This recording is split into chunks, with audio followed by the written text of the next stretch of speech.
I'd say that three features of the Board Savvy CEO make it a really unique resource. First, I speak directly to CEOs and CEO aspirants. The book is explicitly aimed at helping them build the kind of partnership with their board that will not only ensure their success as CEOs, but also their longevity in the role. Second, everything in the Board Savvy CEO is based on my real-life experience over a quarter century, not on abstract theory. I've really, truly been there and done that in the field of nonprofit and public governance.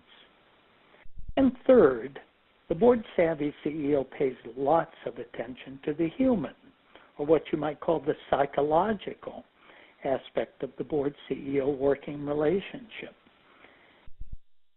I pay special attention to practical steps that the Board Savvy CEO can take to turn board members into really satisfied owners of their governing work. In the first chapter of the Board Savvy CEO, I talk about key characteristics of Board Savvy CEOs. For example, they bring a truly positive attitude to working with their boards.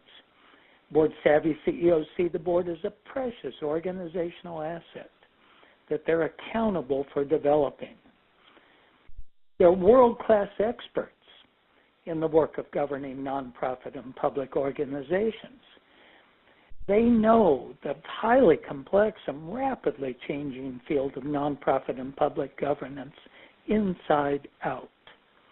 And the Board Savvy CEO makes governing a top-tier chief executive function, along with other high-priority CEO functions like strategic planning and stakeholder relations. Then I devote the rest of the book, the following 3 chapters, to detailed descriptions of the key roles that the Board Savvy CEO plays. Chapter 2 talks about the Board Savvy CEO's role as what I call the Chief Board Capacity Builder, who's accountable for getting the board committed to strengthening its governing capacity and helping the board update its governing role, its composition, and its committee structure. In Chapter 2, I introduce a contemporary definition of governing work that goes way beyond the old-fashioned notion of governing as merely something called policymaking.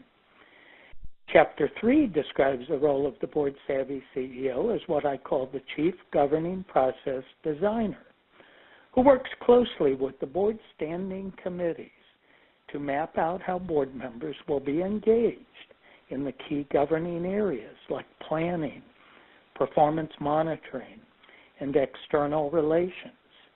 Chapter 3 pays special attention to the kind of engagement that will turn board members into satisfied owners of their governing work, rather than just an audience for finished staff work.